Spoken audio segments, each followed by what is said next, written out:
No stairway. Denied. Welcome to the BJ Show. Let's rock and roll. Rock and roll. Come on, everybody. Let's lose control. Brad and John never wants to follow. Yeah, ready for the ride. It's the BJ Show.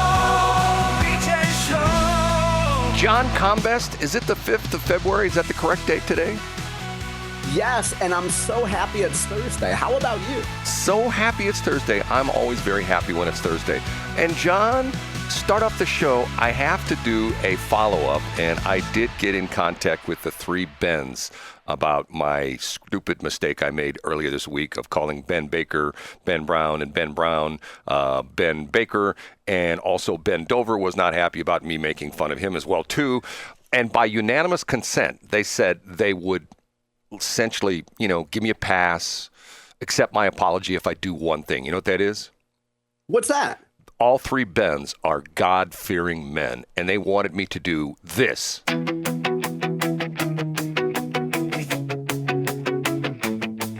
Positivity, productivity, and prosperity, God Squad.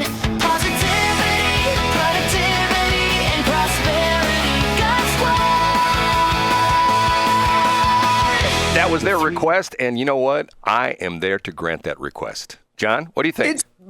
It's inspirational. Now, as the chief diversity officer of Westplex Talk, I'd like to point out that I did hear from another Ben, and that was Uncle Ben, who cooked some delicious rice.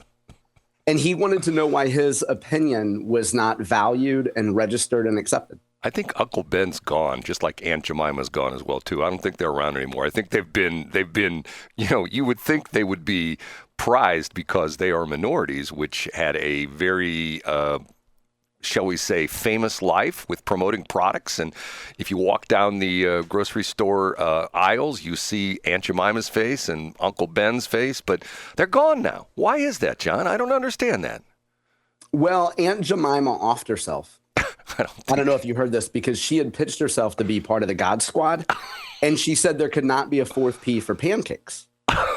And in fact, I think you said that, Brad, because she wanted it to be positivity, productivity, and prosperity and pancakes. I've never said that. Because pancakes tie it all together. We can't have 4 Gs. We only have 3 Ps, just like we only have 3 Gs. And thank you, Ron Simmons. I hope you're still around. Okay, that is John Combest, Combest. We're getting down to brass tacks right now. And we put the magnet over it. They don't attract, so we know they're brass. John, every single day of his life, puts together this incredible website called, ironically, johncombest.com, Combest. Hundreds of articles every single week, dozens of articles every single day. The problem is, for people who, now you told me I can't say I am ADD or you're not the disorder, Brad, but you have ADD according to I have ADD. For people like me who have ADD, once you get past like the third or fourth thing on here's page, you go, shiny object, and you go outside and run in front of traffic because you're seeing chrome on cars. But what you do is you can't really discern what the top 3 are. So we hired this guy. Matter of fact, we don't have to pay him much anymore because he's not an after anymore. What's your name again, sir? I'm Casey Kasem. And he counts them down. And we start off with? In third place. Oh, Jingle Fest, Jingle Fest, Jingle Fest rock. Jingle Fest chime and Jingle Fest time. Dancing and prancing, it's such a big deal. At Car Shield Field, what a bright time. It's the right time. Logistics are pretty bad. Jingle Fest boss is an incompetent boss. When it comes to money, he's even worse than Brad. Giddy up, Jingle Fest, run out of town. We probably shouldn't make jokes. Mix and a mingle in bankruptcy court. Just tell him you're broke. Oh, it's been more than a year since we talked about the disaster that was Jingle, colloquially known in local media as Jingle Fest, but it's back in the news in both the St. Louis Business Journal and the St. Louis Post-Dispatch. The CEO of the Jingle Fest the Jingle pop-up event in O'Fallon files for bankruptcy, and he owes millions of dollars.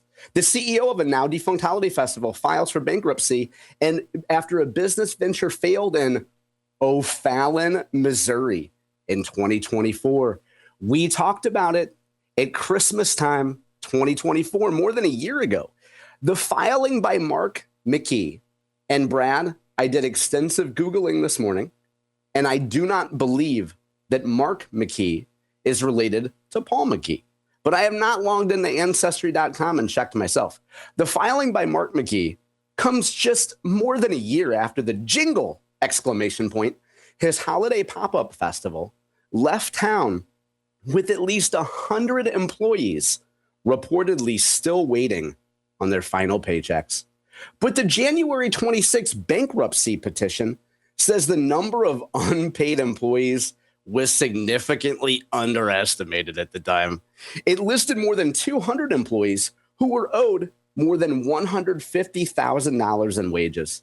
Some are waiting on paychecks as small as $78, while others are owed up to $4,200. So before we get into the discussion, Brad, I'll point out that the company also owes nearly $5.3 million in business debts to about 130 businesses and individuals.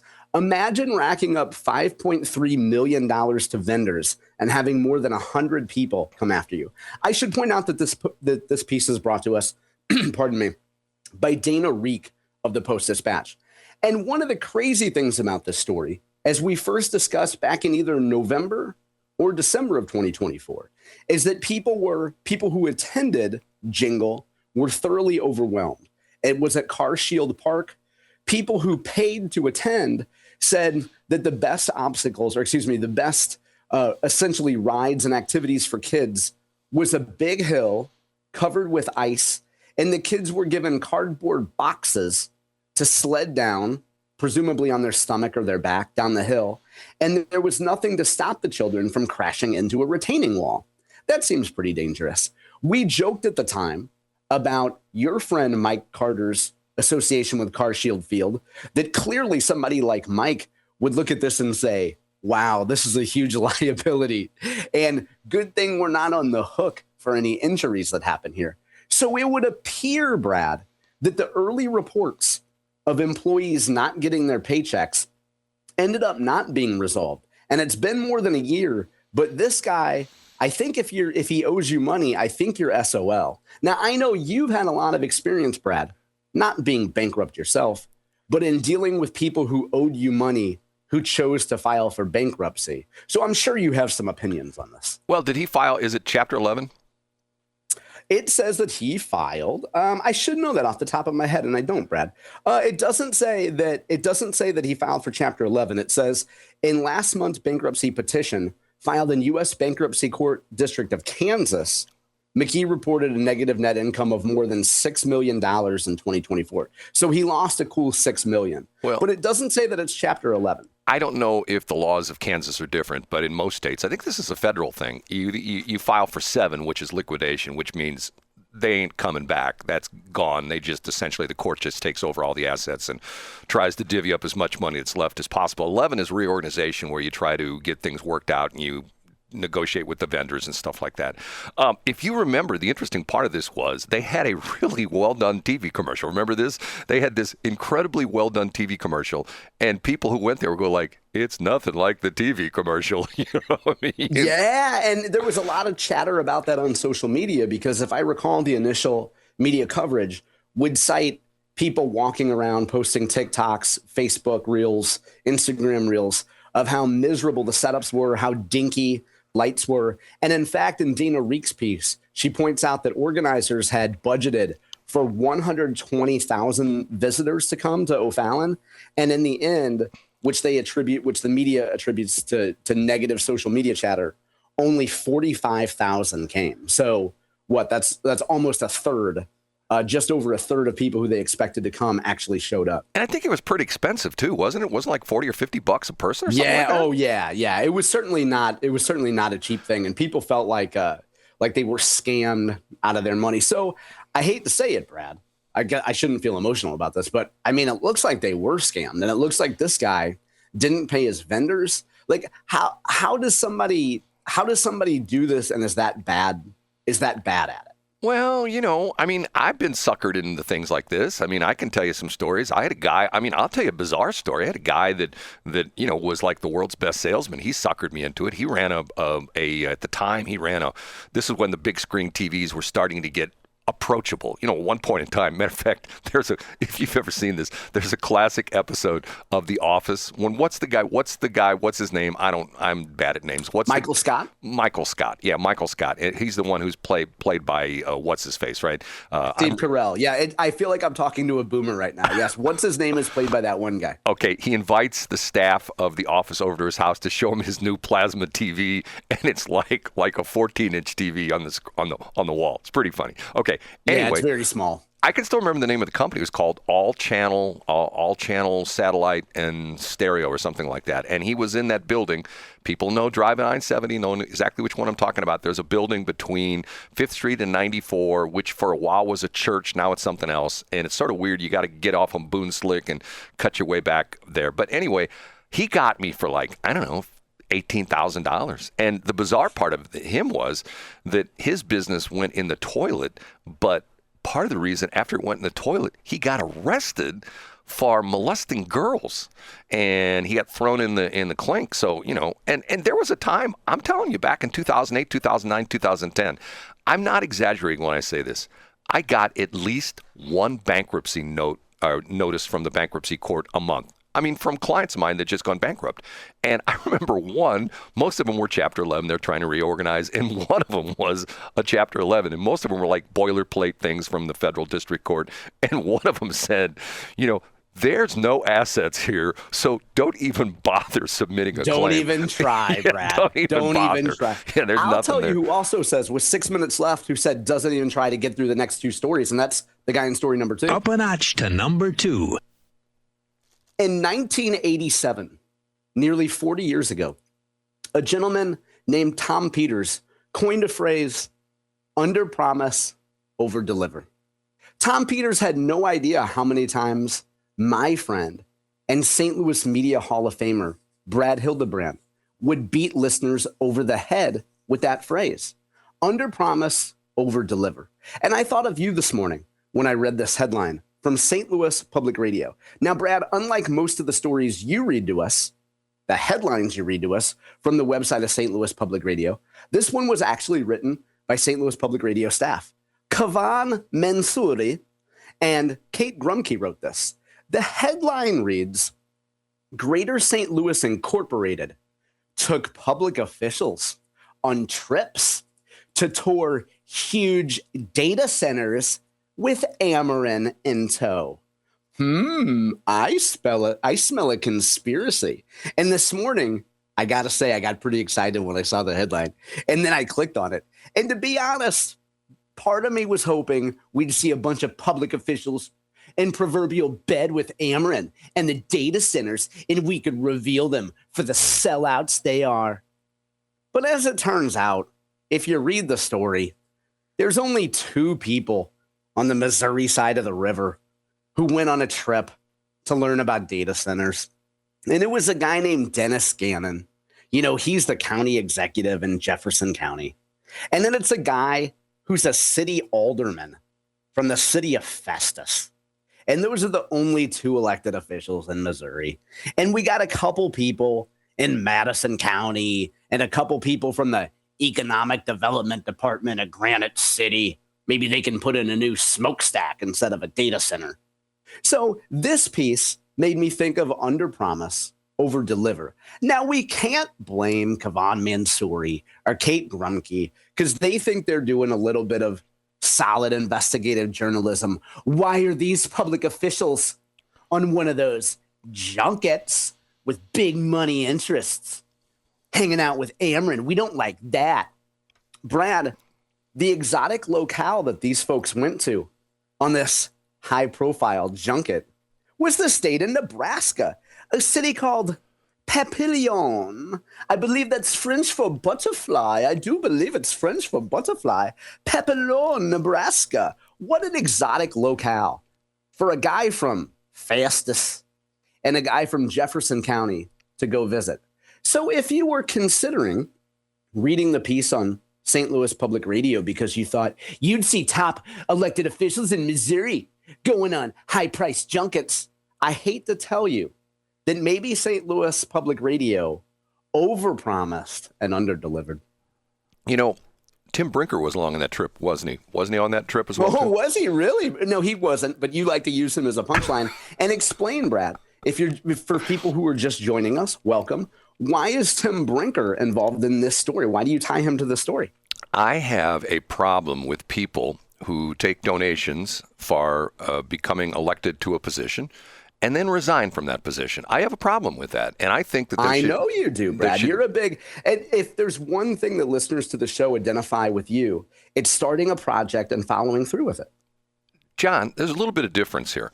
When you commit to something, when you stand up in front of a crowd and you say, like, for example, like Bill Eigel. Like Andrew Bailey. Well, Bill Eigel, yeah, Andrew Bailey is a perfect example. And before him, Josh Hawley, those attorney generals. Matter of fact, I don't know if you know this or not, there's a press conference tomorrow that Catherine Hanaway is going to be leaving Missouri and she's going to work for Trump in D.C. I don't know if you know about that. No, and you're going to be the next attorney general. That's right. Okay. I have a problem with that. If you stand up in front of a crowd and say, elect me as your next county executive, or in their case, Franklin County, it's like, I think, county presiding commissioner, I think is what it's called. They have 3 commissioners, 1 and 2 district, and then the presiding. Yeah, we got it. Keep going. Okay. You owe it to the people that you fulfill your role. You fulfill your term. And if you don't, there should be a new law. And by the way, there's some more laws about this, about campaign laws, which maybe we'll talk about in No, because it's my number one. Go ahead, Brad. No, we won't. Okay. So that I think the people that give you money should be entitled to a double, maybe even a treble, that means 3, treble refund. So if you gave $100 to Tim Brinker when he dumped you and went to the city, and he still, I believe, lives in Franklin County, he should pay you $300 back. What do you think, John? I think that leads beautifully into my story number 1, and you're going to have to rejigger your Brad's top 3 when it's your turn. But let's get into story number 1. Because we had the same number 2. Okay, here's number 1. The number 1. One of the best things about you, Brad, is you are a certified blue pill guy. And I don't mean sildenafil or something to help you with your lady friends. I mean the blue pill mentality of life, which you just displayed, which is if someone gets elected to office, they should fulfill their term. A hallmark of the blue pill mentality, as exemplified by you, is you look at situations and you say, here's what people should do. And I think that theme is important for my story number 1, which was going to be part of your Brad's 3, but I bogarted it to use a marijuana term. And the story is brought to us by the progressive blog called the Missouri Independent. And one of their content creators, a former reporter named Rudy Keller, his headline, Missouri House backs bill to ban candidates from using automatic recurring donations. Now, I refuse to be one of those radio guys that repeats his own theories over and over and over again. And as you know, this is the 3rd time that we've discussed this story in the last 5 months. And this story is the fact that St. Charles County executive candidate Bill Eigel has set up a system whereby donors can check a box and give recurring donations to Bill Eigel. And every month they give a little bit of money, as exposed by other media outlets, namely the Post-Dispatch. Some folks who were listed on Bill Eigel's campaign finance donation list didn't even know they were giving to Bill Eigel. They thought they were giving to some Republican candidate or somebody helping Trump, and they ended up giving recurring donations to Bill Eigel. Now, because I refuse to beat people over the head with my own theories time and time again, I'll briefly acknowledge that my previous suggestion, the second time we talked about this, was that Bill should go back to these people, and Bill should actually, someone from his campaign should make contact with them and say, hey, we want to make this right. Do you want to keep giving? Do you not want to keep giving? You know, put forth a good faith effort to do that. Now, it would appear that Bill has not done that.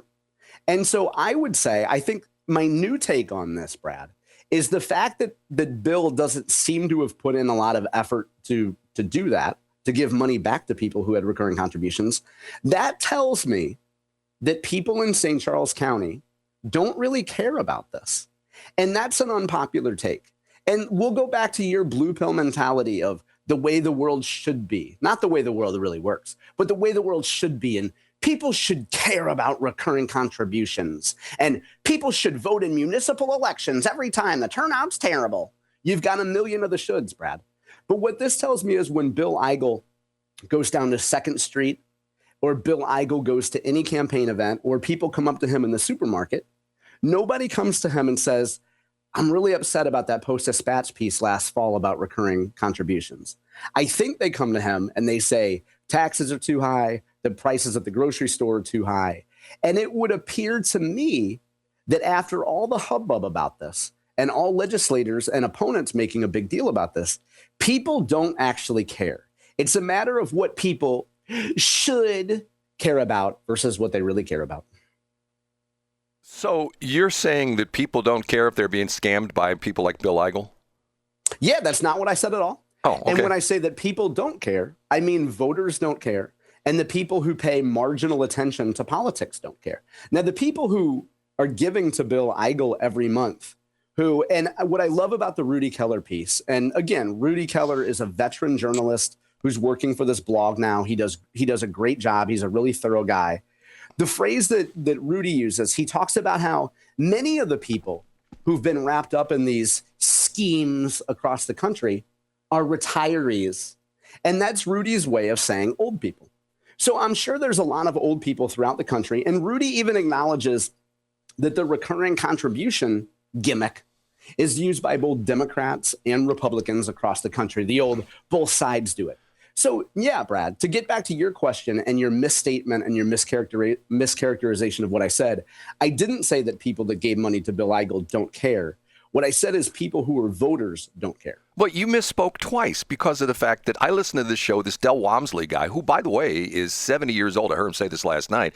And Del brags about the fact he's been retired since he's been 34. So you can't. Oh, I know. Well, you know what, Brad? If you grew up on the mean streets of Old Town Florissant, I mean, did you ever run into those kids from St. Angela Merici?